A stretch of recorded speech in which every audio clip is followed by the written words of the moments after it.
Now let's turn to the adult attachment interview where the child has a disorganized attachment to this parent.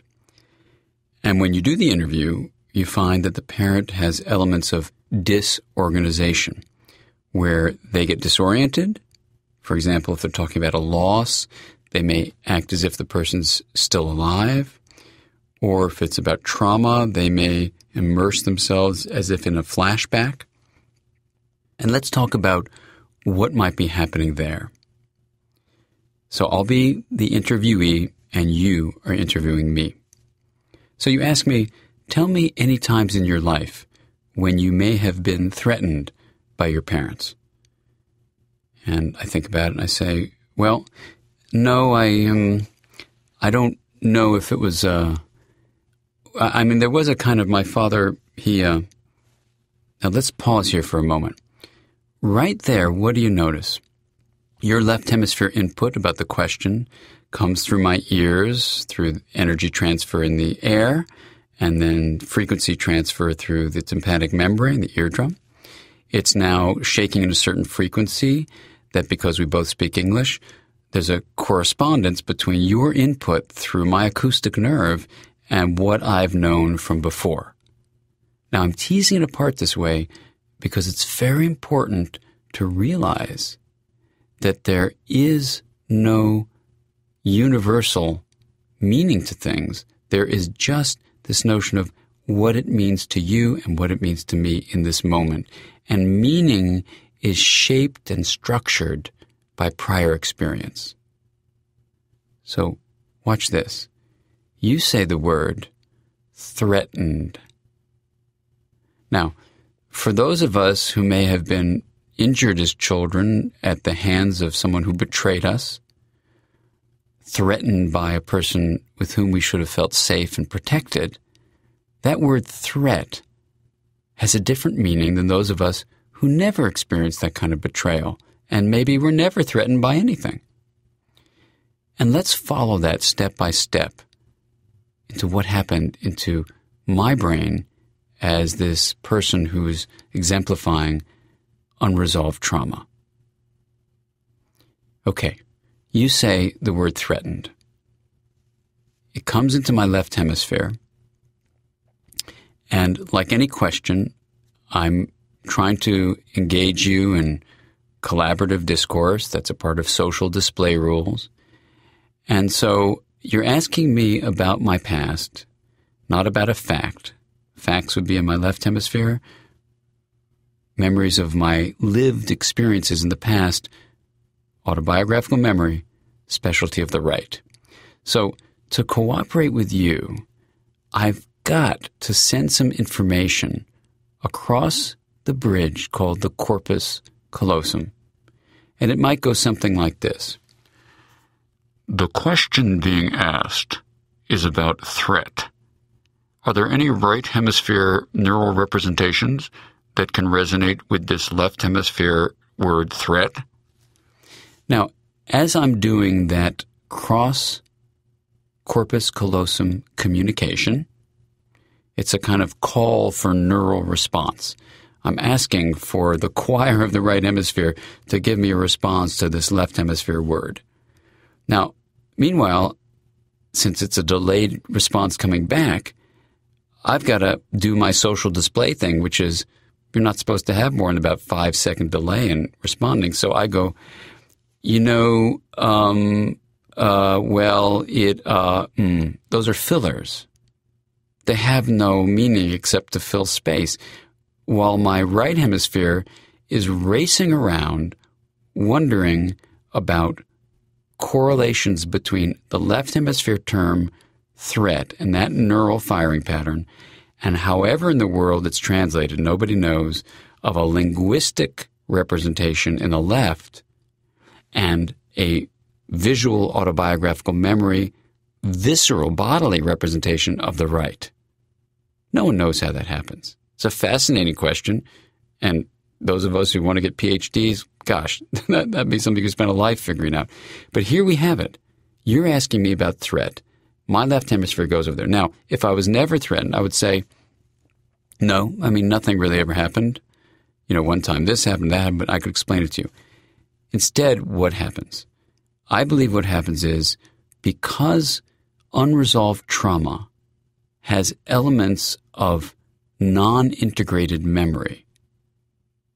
And what this means very specifically is hippocampal blockage during and immediately following an overwhelming event make it so that the neural representations laid down in implicit memory are not integrated together into autobiographical representations.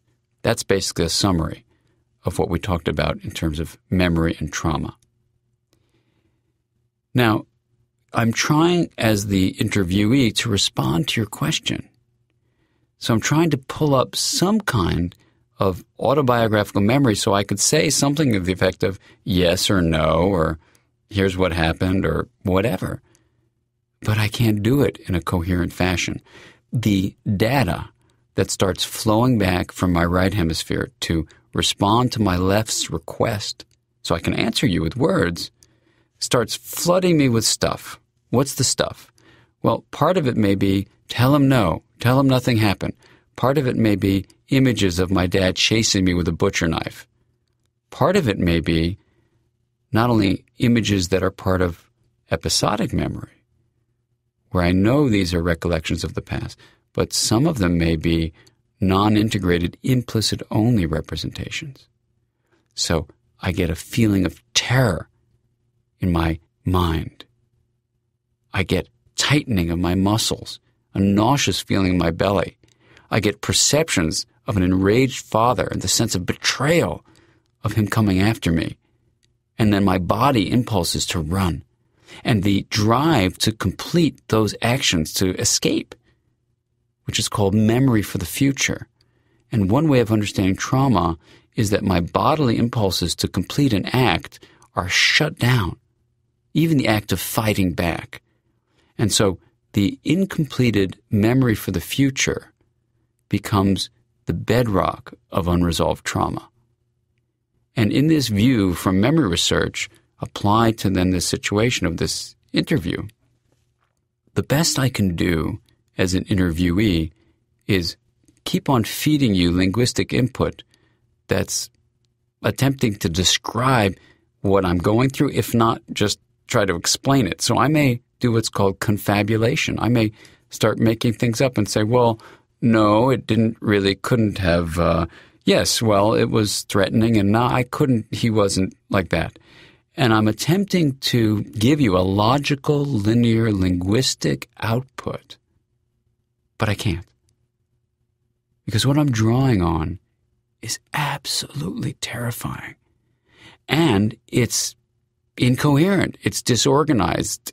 I don't know what's memory. I don't know what's happening now.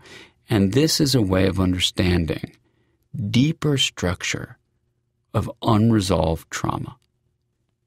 So let's take a moment and think about what I would need to do to resolve this trauma.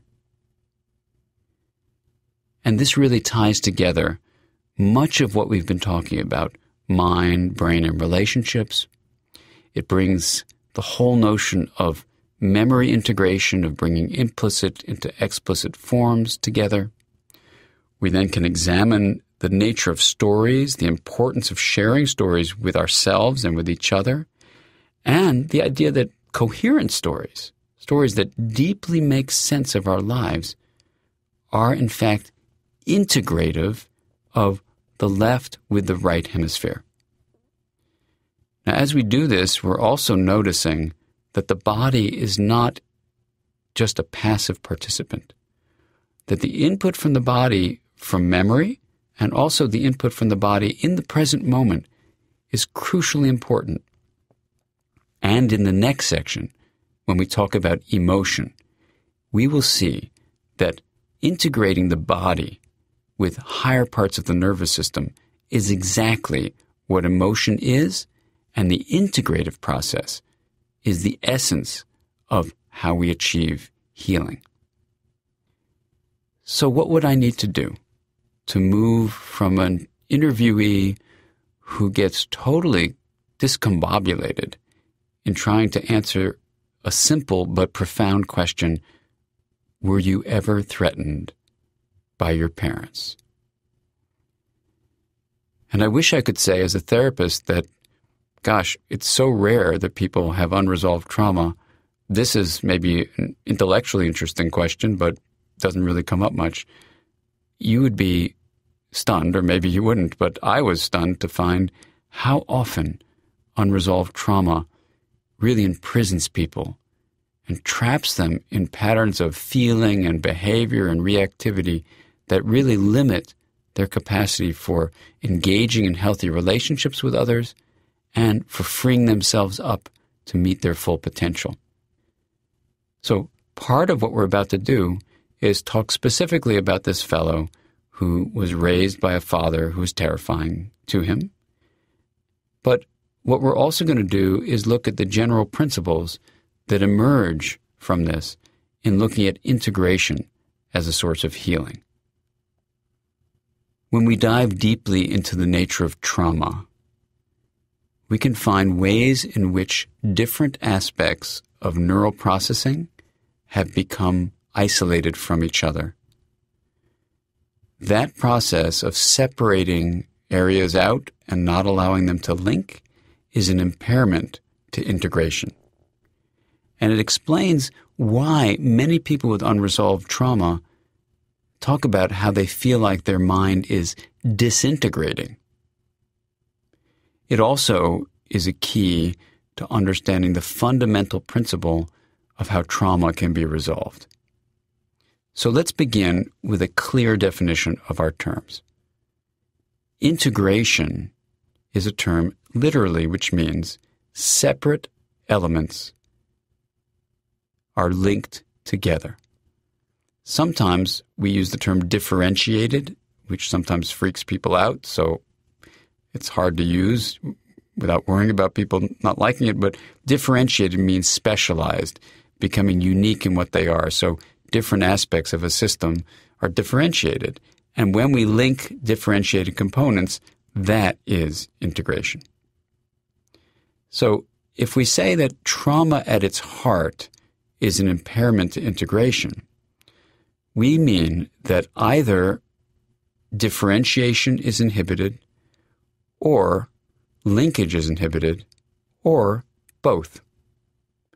So differentiation being blocked means that areas of the brain are not allowed to grow and specialize and be different from other areas. And that can happen in trauma when people are faced with chronic abuse, for example.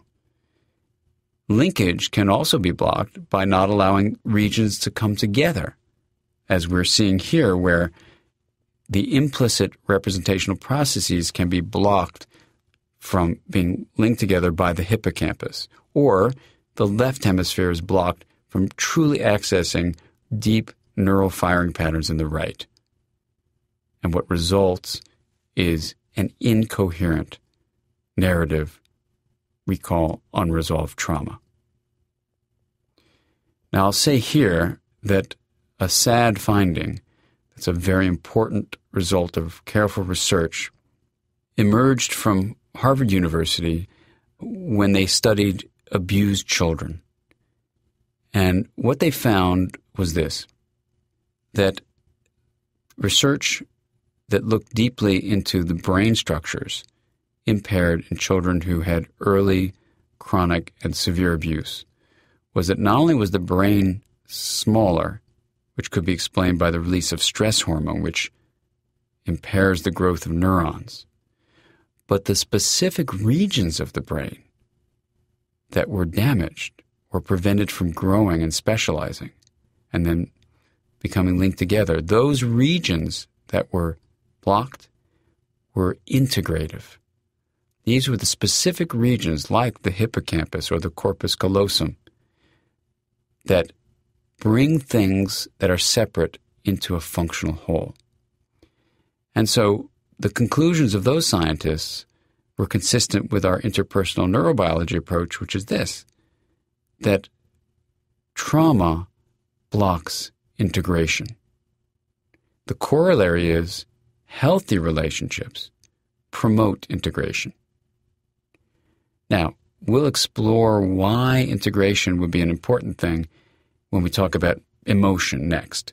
But let's just take this concept at face value and say, okay, we've got attachment research which points to integration being important in the way we're looking at it.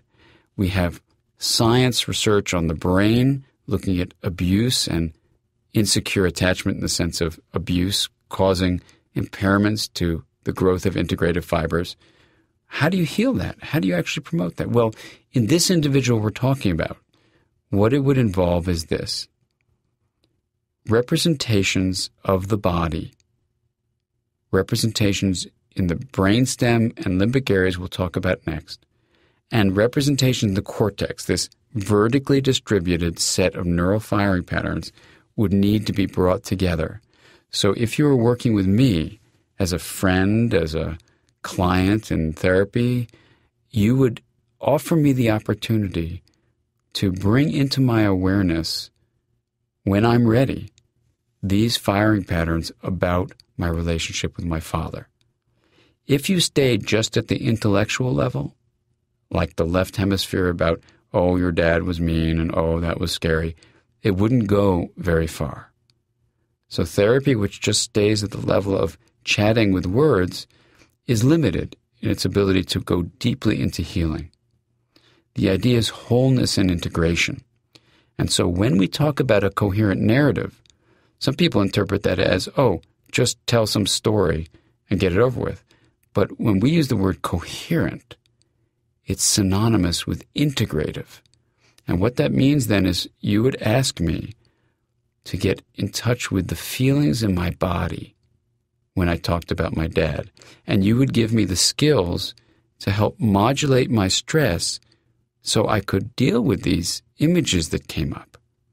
And in doing so, you would give me the skills to slowly alter the memory configurations that were not integrated and allow myself to be calm while examining them.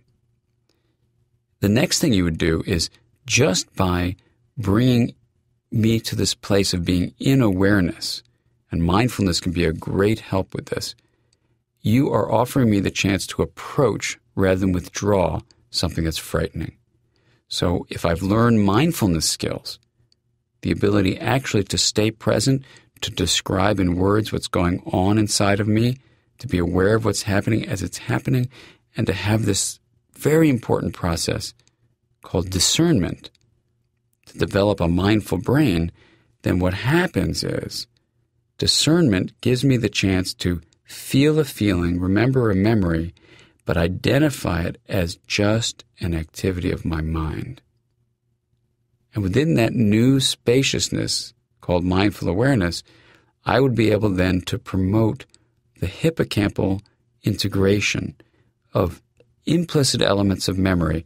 I raise them into awareness and recall that the hippocampus requires focal conscious attention to integrate these puzzle pieces together. Well, my memory mentor, Bob Bjork, has a wonderful saying, which is that memory retrieval can be a memory modifier. And what this means literally is that if within the spaciousness of equanimity and the capacity to remain balanced, I can raise into awareness elements of my father chasing me with a butcher knife, the fear I felt, the unbelievable terror and sense of betrayal. If I can bring those into awareness, I have the opportunity, if it's in this mindful way, of actually altering their configuration in my brain. Now, as I do this, the hippocampus is going to be integrating these wide-ranging, independent, implicit elements into a puzzle piece assembly. So I begin to embed within my mind, finally, this episode and whatever episodes I've had in such a fashion that I can now look at them coherently without losing myself in the implicit activations as if they were happening all over again. And what you've done in giving me that gift is you've offered me the chance to actually be present with myself and not have to run. I can face whatever this meant in my relationship with my father. I can begin to weave that episode together with the larger frame of who am I, who is he, and who were we, and who can we become, in a way where instead of just being this recipient of flooding and frightening sensations and strange images, those implicit-only puzzle pieces, you've allowed me now to actually weave them together and become the active author of my story. And as narrative brings together these implicit elements into episodic recall of actual lived experience, into the larger autobiographical frame, which includes factual knowledge about these things, raising memory that's unresolved into its explicit integrated form, now my left and right hemisphere in creating a coherent narrative begin to work together. So you've promoted hippocampal integration through mindful awareness. You now are promoting left-right integration by a narrative creation. And as you do this, nothing has been left behind because you've started with my body. The felt sense, not just the idea, but actually the deep visceral representations. And this is where deep healing occurs. And bringing it all forward, I may feel shame. I may feel like I brought on this terrible thing. I may have all sorts of old childhood ways of thinking, and you could explore that with me as we go forward, and bringing that together, owning these terrible feelings I feel inside and allowing them to be present. Because a feeling, when it's shared, actually becomes something we can become liberated from. When we're isolated from each other and just keep it alone, filled with the kind of deep humiliation that often is present with betrayals in attachment relationship, we are just left in our isolated aloneness. And now you can see where relationships, like the one you might be helping me with together, can emerge from the substance of the brain as my mind begins to regulate energy and information flow in a very different way. So that as we've moved through this whole process of hippocampal integration and left-right integration, and then even interpersonal integration between the two of us, where I can feel I can share this with you, what happens is if you ask me now the same question, I have a different brain. So when my left hemisphere hears the question, threat, and it goes like this, any right hemisphere representations want to respond to threat? I go, my childhood was really difficult. My father had a terrible illness which really ravaged my life and his life too. He was an alcoholic, and sometimes he would chase me with a knife. And even now, sometimes I get really upset thinking about it. And when other people get really agitated, I get a little bit of a startle response. And I say to myself, that's just old news. I'm having this kind of implicit reaction to their reactivity, and I'm okay, and this is not me with my father. And sometimes I think about what's going on, and I think I wish it never happened. But now, I've learned a lot from that pain. And while I wish my father well, and I'm glad now he's not drinking, I'm sorry we had that experience, but I feel like I have learned what I can from it, and I'm able to bring more wisdom into my own life because of this journey I've been on. And there you see where a person has resolved the trauma and can move forward in life. Their brain has actually come to a different level of integration. The emotional meaning of that experience is transformed. And so what we're going to do next is look into this notion of emotion and what it actually means in our lives. Emotion is a word we use every day. If you and I were sitting together, I might say, what are you feeling? What's going on with you? And you'd say, well, I'm feeling sad, or I'm feeling excited, or something. And then if we were taking a step back, we'd say, oh, you and I were discussing the emotion that you were feeling, and I wanted to know what this emotion was. If you sat down with a bunch of professionals, let's say scientists who are studying emotion, you might be surprised to find that they wouldn't be able to articulate exactly what emotion is in a way that they would actually agree with each other. There's a lot of different points of view about what emotion is. And if you sat down with therapists, you might find with 20 therapists, you'd have 25 different opinions. And you can try this with your friends sometimes or relatives. Just sit down and say, what is an emotion?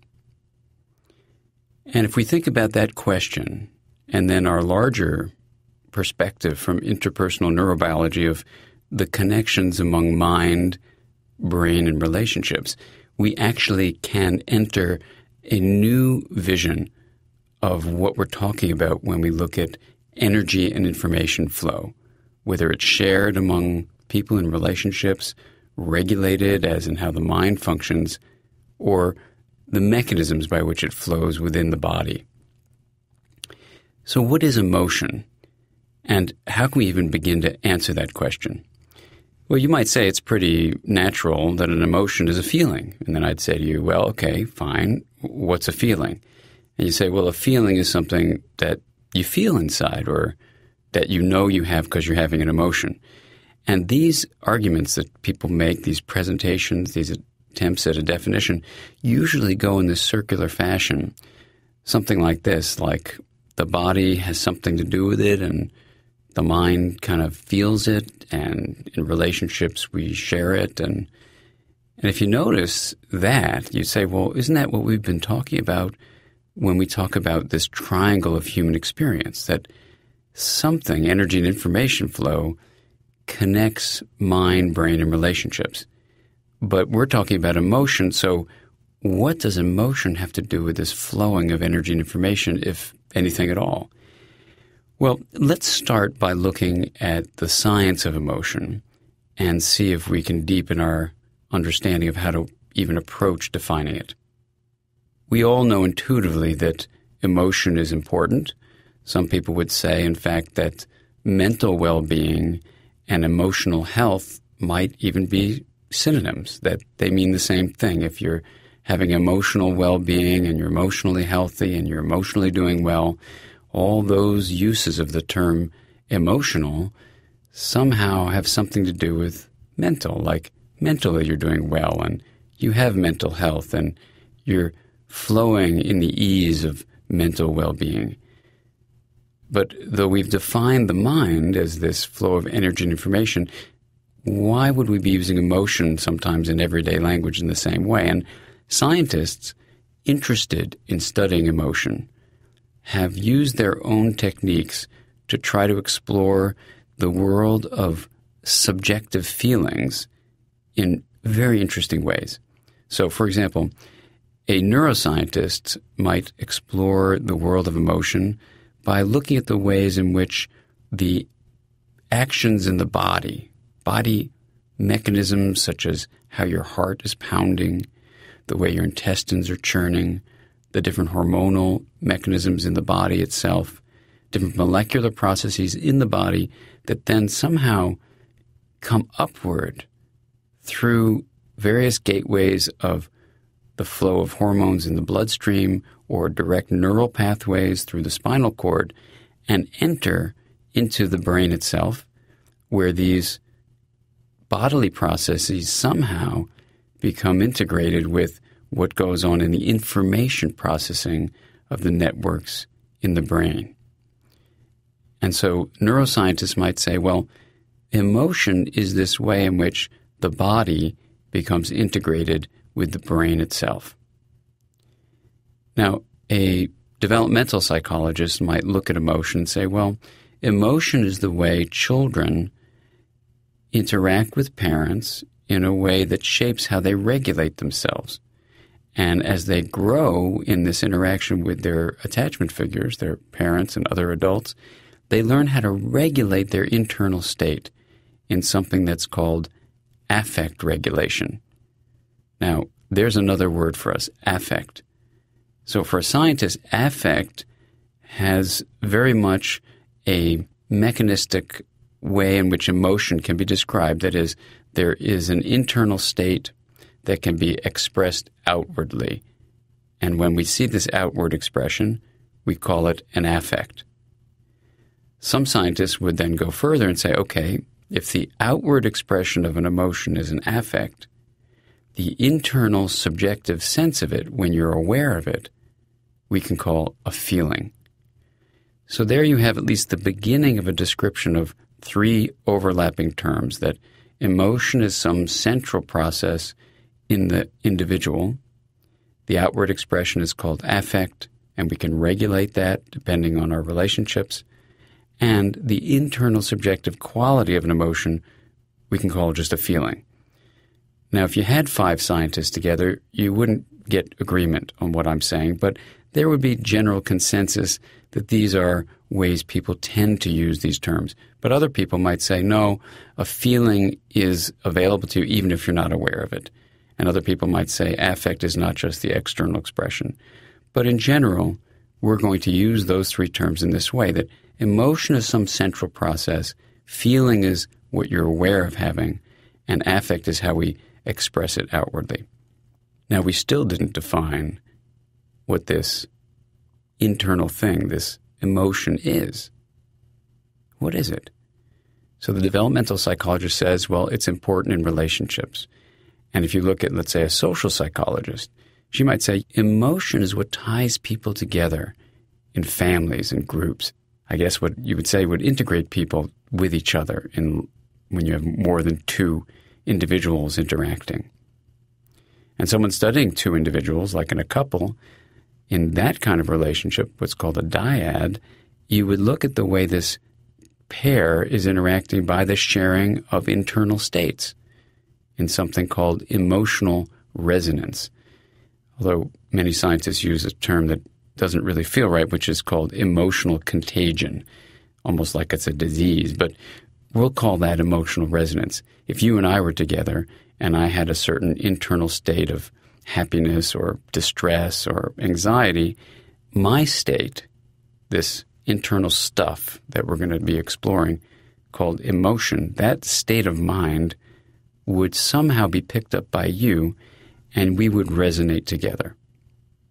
So at the very least, we're talking across these sciences about how there's something that goes on inside of a person that we're calling emotion. We haven't defined it yet. That somehow scientists think links body with brain.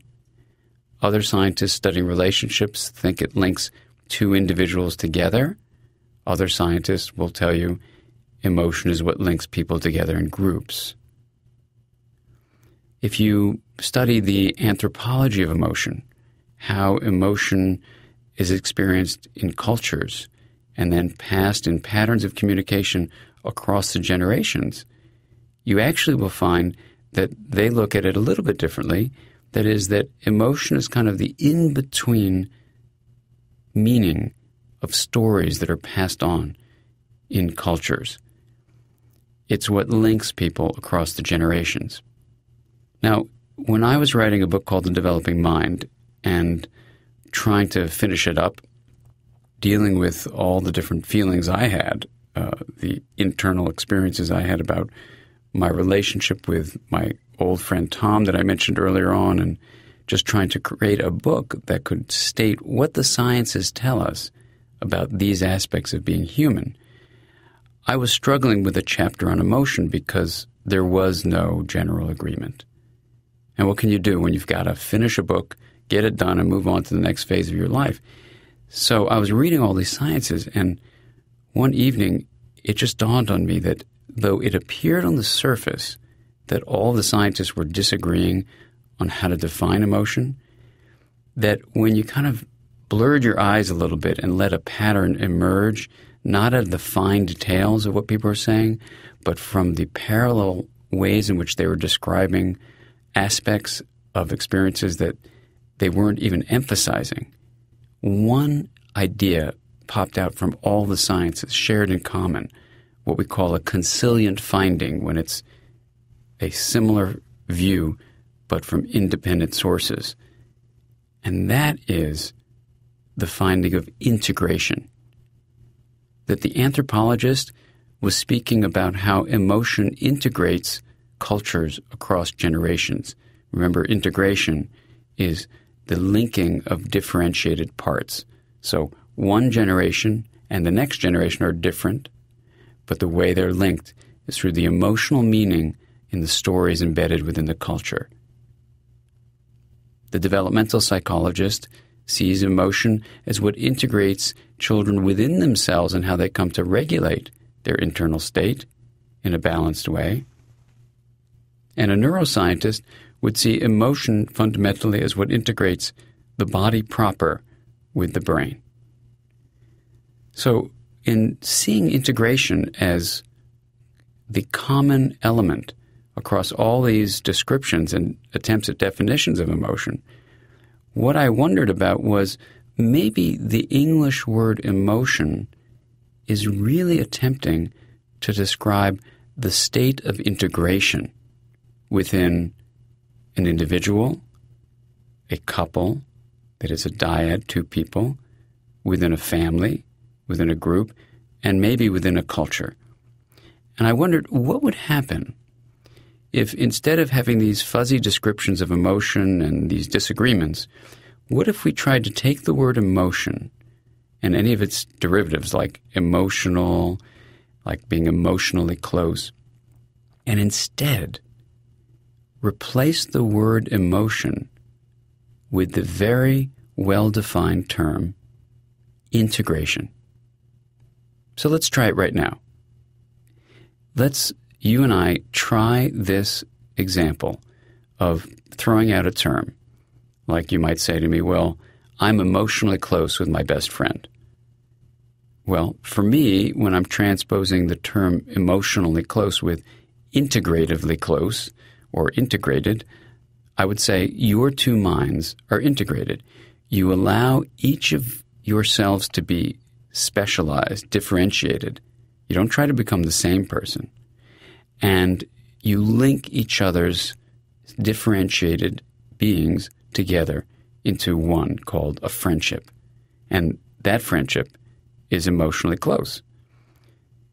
Well, you say, well, okay, how about I'm emotionally distraught? How does that relate to integration?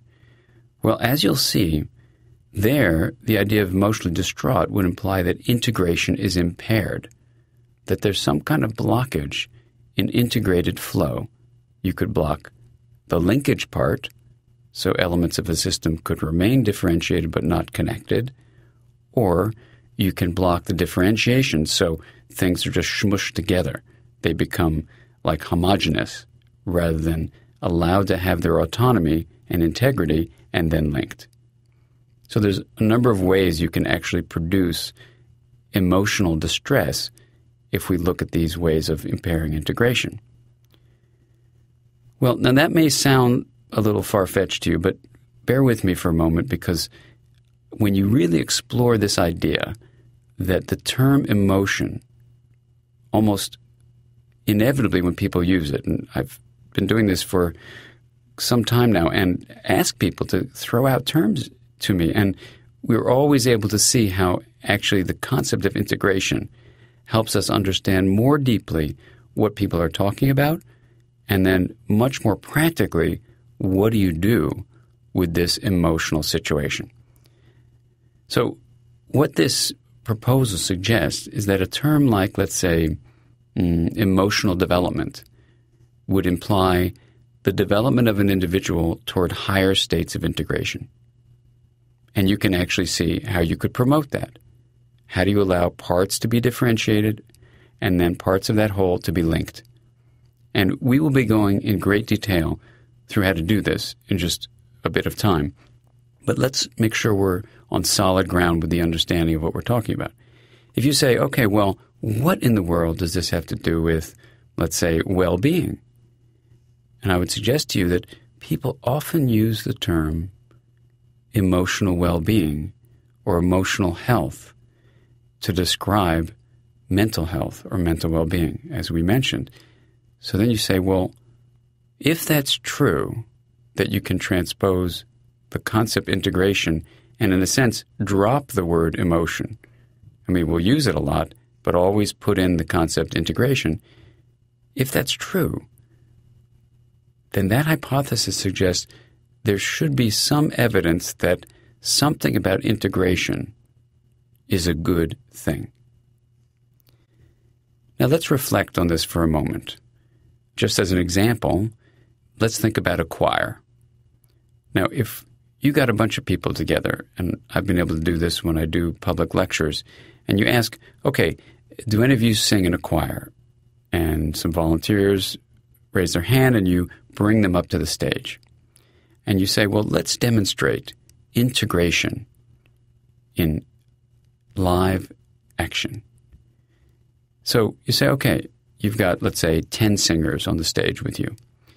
You say, all right, how about if we have total linkage but no differentiation? So we're impairing integration there.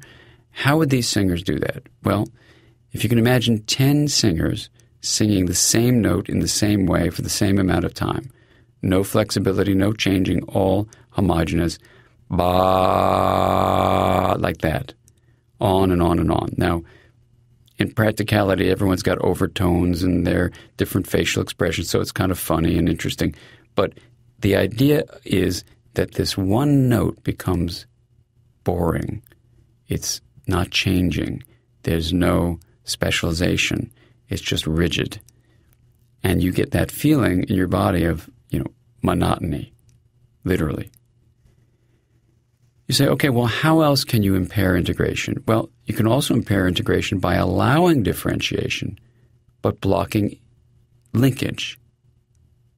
Remember, integration requires these two components. And what would that feel like?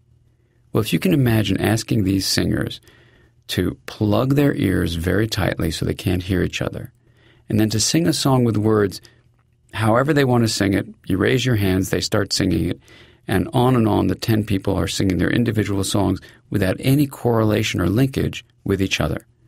Can you imagine what that would sound like? Well, it's cacophony. It's really singer's chaos. And the feeling for the listener is often one of agitation. There's always somebody in a large audience says, oh, I love that. And that's a different issue. But for most people, it doesn't feel too comfortable. And this experience shows you the other end of when integration is impaired, that you go to chaos, total unpredictability, this notion that there is no linkage and therefore total differentiation, and that's the blockage of integration. And you can go to either chaos on one side or rigidity on the other. Now, if you imagine then that you have your choir still up on stage, how would you invite them to create an integrated state? Well, intuitively you may say, well, if they're choir singers, let them sing a song in harmony. And I would say 9 out of 10 times when I've done this, the choir singers actually pick a song.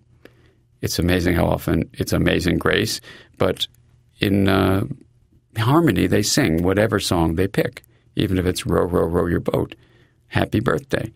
They sing this song together, and it is in harmony.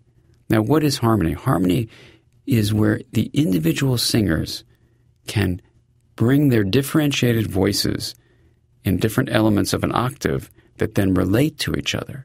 So there is the promotion of differentiation, specialization in the individual voices, and at the same time, they're being linked. Now, I'm not a singer, and I don't think I could sing in harmony by myself, but if you can imagine sitting there in a large audience and you're conducting this presentation, let's say, of Amazing Grace, and they're doing this in harmony, and there's a chill going through the whole audience because you can feel how electrifying and vital this harmony is. And that's the harmony of an integrated state.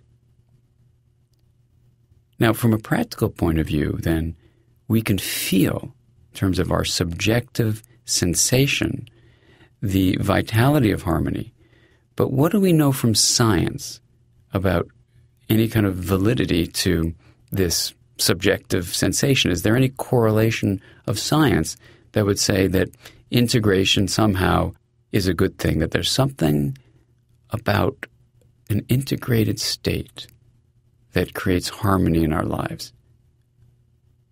Well, I searched high and wide. I looked into all the disciplines that were peripherally mentioning integration as a part of emotion, but never emphasizing it, almost just using it as a side comment, and they never explored integration at all.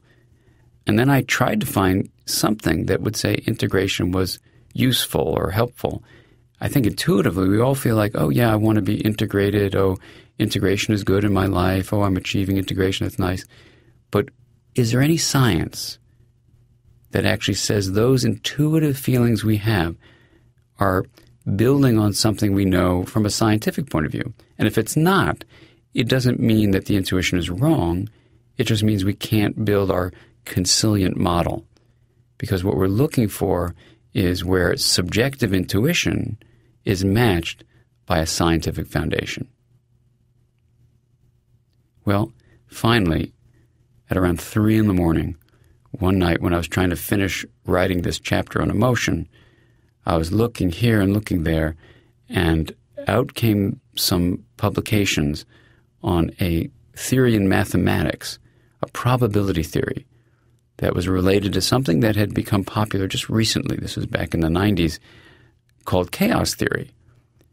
And that was a branch called complexity theory.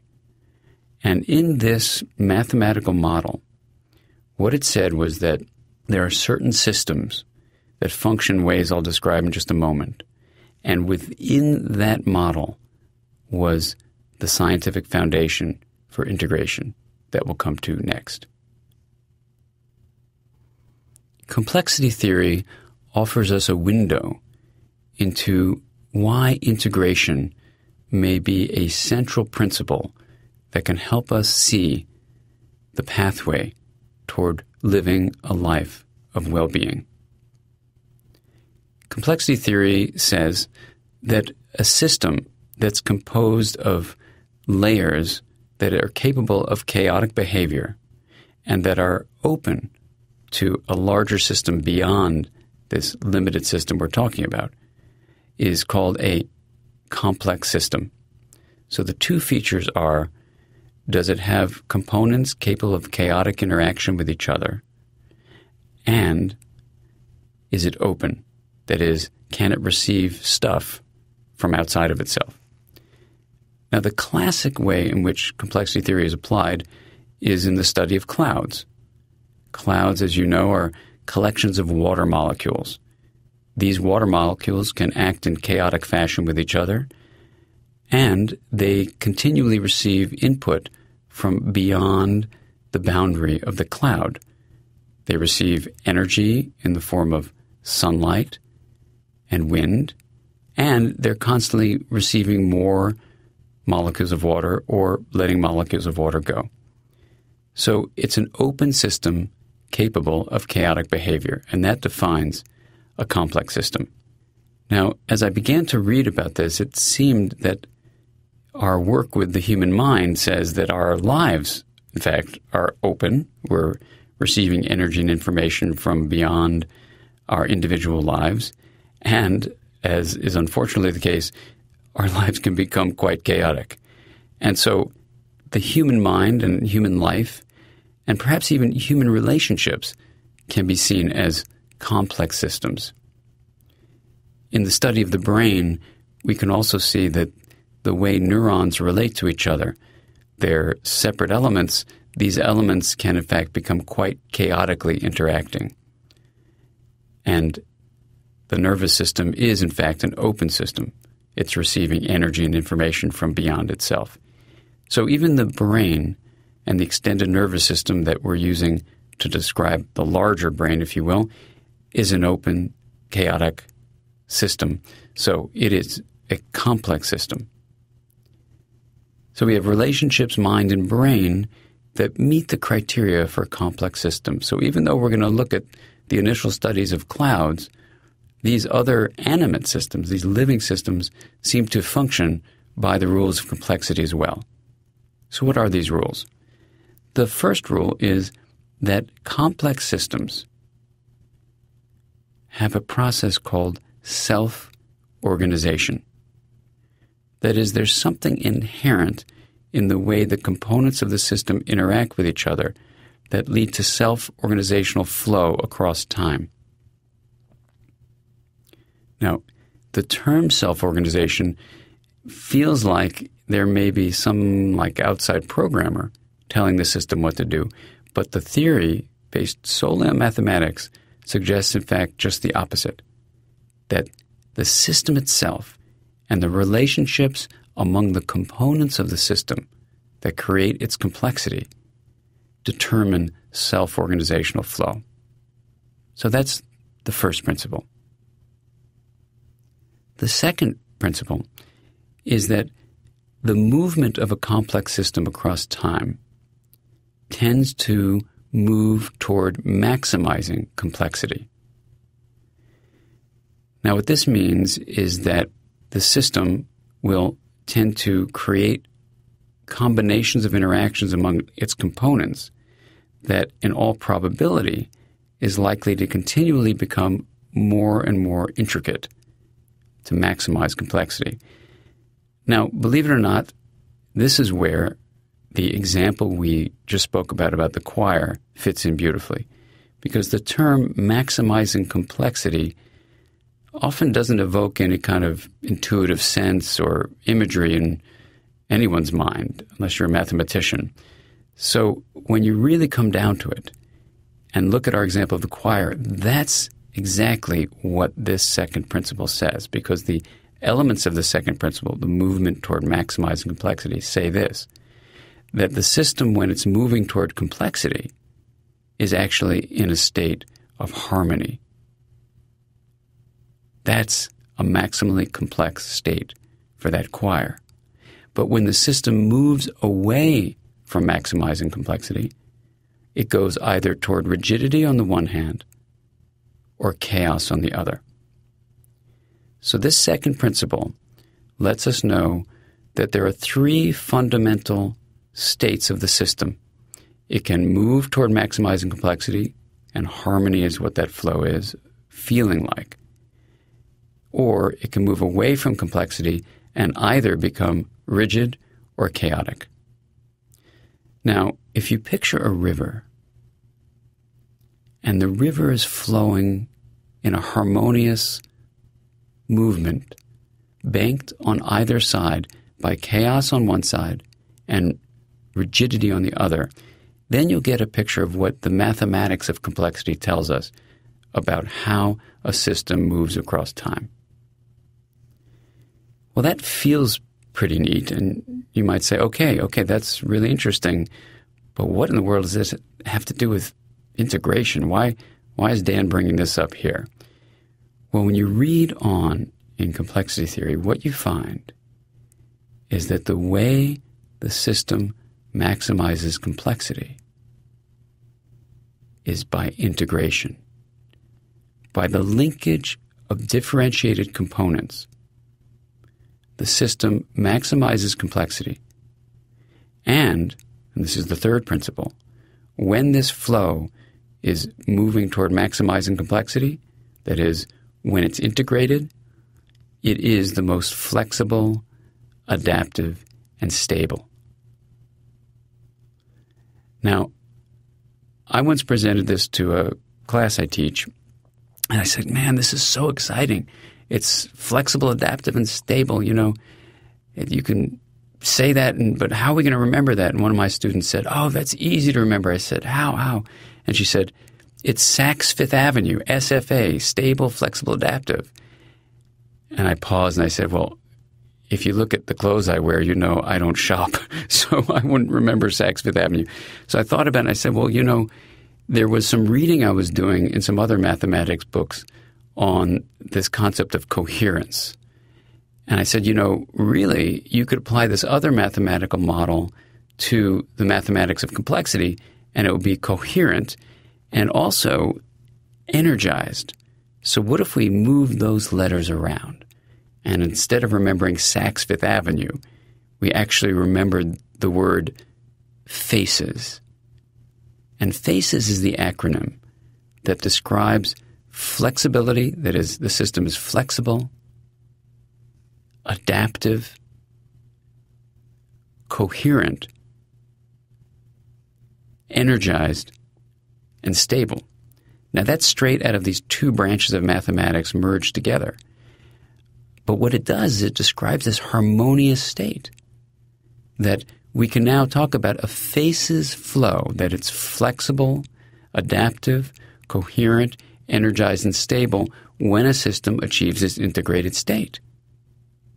Now, when you think about that, suddenly all sorts of things that didn't really fit into a certain kind of framework start falling together. Let me give you an example. I'm trained as a psychiatrist, which means in Western medicine, the branch of our field that focuses on psychopathology, trouble with the mind. There's a long history we can talk about how that field has come this way and that way, but we have come to a place of a common vocabulary where psychiatrists across the country and now in many parts of the world share a nomenclature, a system of diagnosing and categorizing different illnesses, such as major depression or bipolar disorder, various eating disorders, thought disorders such as schizophrenia. And in learning all of those, they're descriptions of individual symptoms, what's troubling them, and what they can present to a psychiatrist or other mental health worker to say, my life isn't going so well. I'm not in a state of well-being. Now, I didn't mention this earlier, and it's important to state here that in the field of psychiatry, we focus very much on trying to alleviate suffering, which is very, very important.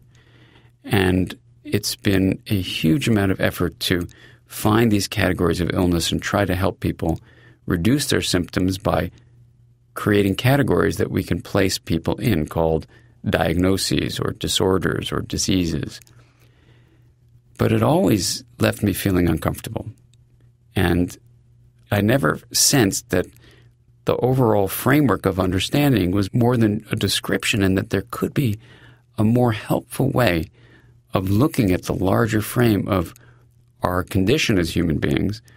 And one of those ideas is just to say, if the mind is what a psychiatrist is taking care of, psyche and then iatry, the caretaker of the soul, the spirit, the mind, then what was this mind? And so, as I mentioned in the very beginning of our journey together, in running this group of scientists, there was this definition of mind that became very useful for them.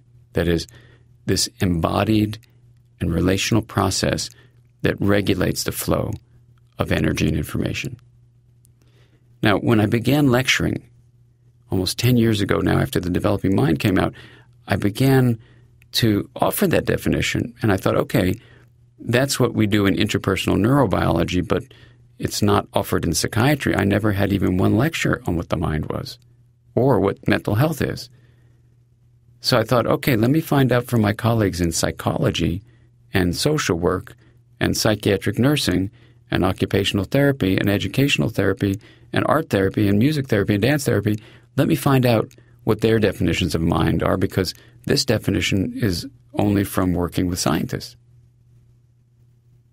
And then this really shocking result came out, so that now I can tell you that I've interviewed literally in these large auditoriums asking people face-to-face the following two questions. What is the mind? And here it is. Did you ever have a lecture that defined the mind? And then regarding the question of mental health, about what that is, did you ever have even one lecture defining mental health? Now remember, these are all mental health professionals. So I've now interviewed in this way, I've asked questions to 74,000 mental health professionals all over this planet. And the numbers are invariably the same.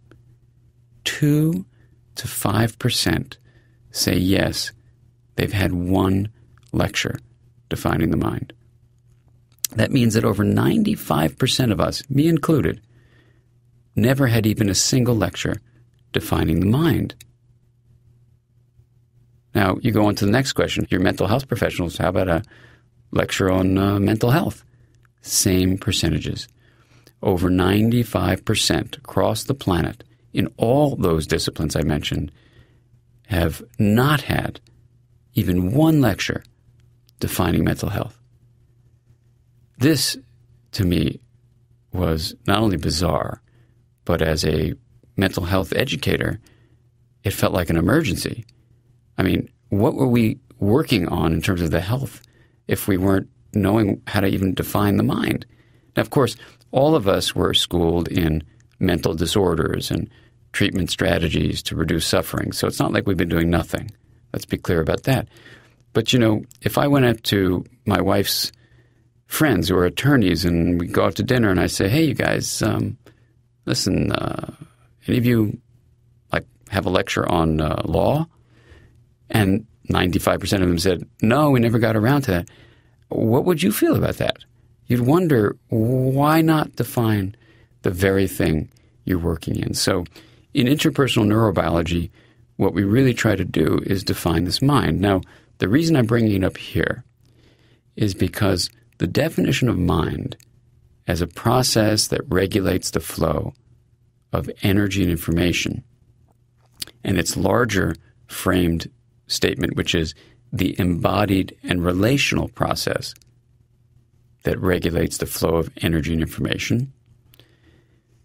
That definition has been extremely useful over the last 17 years in working with scientists and working with clinicians and working with clergy and working with people in all sorts of policy formation in many different areas. But how do we go from that definition of mind, which has been so useful, to a useful definition of a healthy mind? And that's where this whole discussion of integration becomes essential. Because once we could look at the nature of emotion and realize that the term in science was used in so many different ways, we could then say maybe the word emotion is actually a problem. It's a problem because when we use words to share with each other, if we don't have a common definition of what we're talking about, then the word loses its value. But when individuals have a word like emotion that they feel they understand what it means, but the meaning is not shared, then we can get into trouble when we communicate with each other. And it's for this reason that I'm going to suggest to you that our earlier discussion of emotion as integration opens the gateway toward our discussion now of complexity and well-being. And what I'm going to suggest to you is this, is that if it's true that emotion is better understood as the process of integration, then we can build on the science of complexity and the science of coherence to then view how, in fact, well-being comes when you have an integrated system. What this means for the brain is that regions of the nervous system can be allowed to be differentiated and then linked. And we've seen two practical examples of that. One was how to bring unresolved trauma into resolution through the process of integrating implicit elements of memory through the literal integrative assembly of an area of the brain called the hippocampus, which allowed these differentiated components to become linked. We also saw in the field of attachment that the linkage of the left hemisphere to the right could provide liberation from very restrictive adaptations. For example, with a history of avoidant attachment, when individuals did not have the kind of, quote, emotional nurturance, unquote, that they needed. Now, even that term emotional nurturance, what does it mean? Well, if we replace that with the word integration, then you can really understand what it means. The baby needs to have her signals respected for what they signify, and then linked with the internal processes of the parent. And then the response of the parent, when it's contingent, contains the idea that the parent has perceived the signals, made sense of them, and then is able to come up with a timely and responsive action that shows the child that her mind, her internal world, her energy and information flow is absorbed in the experience of the parent. It influences the parent, and then the parent gives back a response that contains aspects of the child's internal state, that is, how the parent was changed, and the parent's own autonomous response. So in other words, if you're a baby and I'm your father and you're crying and I just start to cry, so I'm just totally mirroring you, right? So you're influencing me, but I lose all of the aspects of me being an autonomous individual. That's not very helpful for you. We just become linked and there's no differentiation. So that would not be an integrated interaction. Instead, if I just ignore your responses and I'm not affected by them, I don't care that you're crying, that would not be integrated because there's no linkage. So an integrated response is what we mean by emotional nurturance. Literally what it means is I accept your autonomy, but I bring you into me. I'm changed by my perception of you, and I give to you a response that contains me in it too, as well as you. We've become a we. And integration is the essence of the neurobiology of we. This way of understanding how we become a we was exhilarating. Using integration to understand our relationships is an area we'll go into deeply in the next sections. But let's return to the idea of mental health for now and come back to that diagnostic and statistical approach that we use in modern psychiatry. And what was really stunning was when I opened up our manual of all the psychiatric disorders, and I closed my eyes and popped my finger onto a random disorder and its symptoms, it fit into the viewpoint of either chaos or rigidity or both. And then I opened to another part of the book, closed my eyes and put my finger down, and again, chaos, rigidity, or both. Suddenly, the concept became clear that perhaps mental illness could be seen as an impairment to integration, which would result in chaos, rigidity, or both. If you remember, for example, our Vietnam veteran Bill and his experience with post-traumatic stress disorder from our discussion of memory, he was having chaotic symptoms where he would have flooding of memories and sensations that we're now understanding could be these isolated elements of implicit memory. But Bill would also have rigid symptoms. That is, he would have a numbing and not feel his body. He would have a way where he would avoid people and avoid airports. And then he would have things you could just call dysfunction, where sometimes he'd be chaotically flooded but kind of rigid in the way he was responding. And you could see that these could happen simultaneously, even in the same individual. So dysfunction could be seen as the blend of chaos and rigidity. And rigidity could be seen as kind of a shutting down, chaos as a flooding, but the combination of the two, just a dysfunctionality. And suddenly, the system began to make sense. And all those years of my own training, where things just felt like they were descriptions, not definitions with a larger framework in mind, began to really become clear. Now, this view that well-being emerges from an integrated state comes straight from analyzing emotion and realizing that it may really be integration we're talking about, and then noticing how everyone always talks about how important emotion is in our lives. And one early morning, before I was going to give a lecture for a large seminar group, I woke up with this dream. And I know this is going to sound like a bizarre dream, but it was literally a dream. And floating in the front of my eyes was the word coherence. And it was as if each letter kind of had its own autonomous life, but then it became linked together with the other words to spell the word coherence. So I guess on a symbolic level, you can say that was a visual example of integration. The word coherence requires that the letters be autonomous, C different from O, different from H, but then linked together to create the whole. It's the old saying, the whole is greater than the sum of the parts. But then another thing happened in this dream, which is really kind of funny, but this is what it was. Each letter separated from the others in a kind of list. And this is what the list was. The C stood for the word connected. The O for open. The H for harmonious. The E for engaged. The R for receptive.